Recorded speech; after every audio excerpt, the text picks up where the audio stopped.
Honorable Speaker, it would be sacrilegious of me to start without thanking the committee. The work that has been done by the committee led by the Honorable Tongoyo and the committee in Senate has been such a thorough job.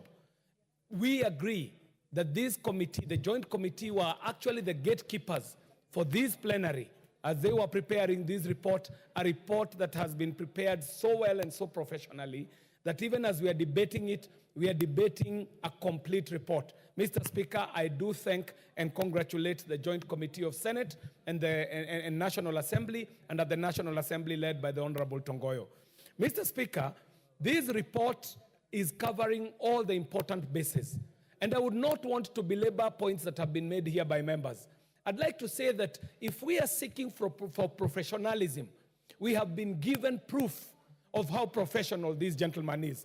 If we are looking for integrity, they have gone through the lengths, they've gone to the lengths to ensure that this man is untainted, fresh, and ready to serve the Republic as an officer of the law. If we are looking for experience, this is a gentleman who joined the force 4 decades ago, has had an experience of a lifetime in the force. So we are not placing an individual from outside to the top of the police ranks, an individual who does not understand how the police service operates. Mr. Speaker, as Mr. Kanja comes to office, his work is cut out for him. Mr. Speaker, there are a lot of issues that need to be addressed in the police service. Mr. Speaker, we are in a new world. We are talking about being in the 4th industrial revolution. We are talking at a time when we are talking about things like artificial intelligence, robotics, the Internet of Things, data analytics. The point I'm making here, Mr. Speaker, is that even criminals have improved their techniques of crime. The people who do not mean well for this country have also improved the techniques of crime, Mr. Speaker. We are talking about new avenues of crime. We are talking about cyber crime. We are talking about cyber attacks. The point I'm making here, Mr. Speaker, is that the old techniques of policing will not hack it in this day and age. We are in an era where technology becomes an important component of policing. And as I say that Mr. Kanja's work is cut out for him, I mean that we might need to professionalize the police force by introducing new techniques, using available technology, the technology of today, to make sure that we incorporate it in policing. Mr. Speaker, the President of this Republic made a pledge to the nation before he was elected. He said that the moment he is sworn in, that the moment he puts down the Bible, he shall disengage the police force and the police service from the office of the President. He even freed up the resources of the police so that the police are independent in the operation. Mr. Speaker, as Mr. Kanja comes to office, he might need to come with innovative ways of mobilizing resources to ensure that the police force is able to mobilize resources beyond that in which we are getting today, so that the police force is able to do what is necessary. Mr. Speaker, when I say that Mr. Kanja's work is cut out for him, we also need to relook at past laws, decrees, and regulations that have been made. Mr. Speaker, the honorable members that you see in this house have their hands tied.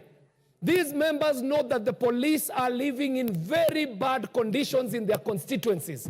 But Mr. Speaker, there was a decree that was made that the NGCDF cannot construct police houses or police lines in police stations, Mr. Speaker. Some of these decrees, we need to relook at them, Mr. Speaker. Mr. Speaker, there was an arm of the police called the administration police. The police were able to assist the national government officers in their work, Mr. Speaker. The moment the administration police were withdrawn from the chiefs, from the ACCs, from the DCCs, our Ngao officers were left exposed, Mr. Speaker. So when I say that Mr. Kanja's work is cut out, some of the work he has to do is to look at some of these existing policies, legislations, decrees, and regulations that have been made so that we can reverse them for the good of our republic and to improve the plight of our officers.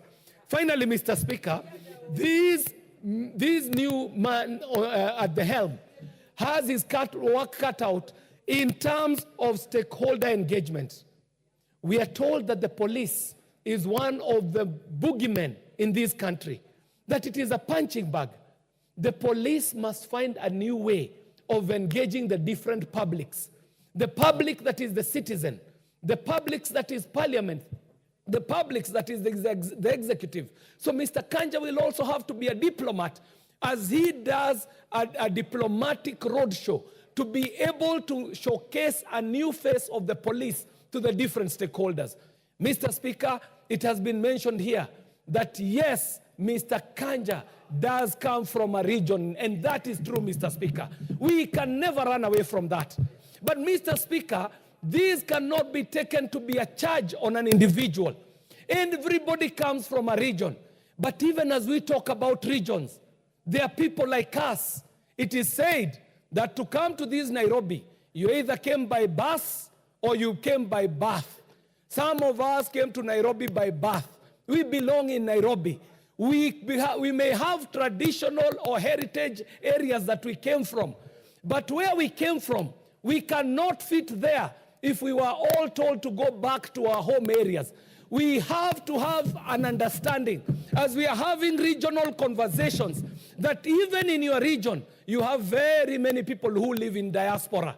And when you heighten up the discussion about where each and every person comes from, us who are people who live in diaspora, where shall we be running to? We do not know any other homes. So Mr. Kanja is not presented to this house as a man from the Murima. He is represented to us as a professional with integrity who has experience and an officer who is able to serve as the IG of the National Police Service. Thank you very much, Mr. Speaker, and I do submit. Yes.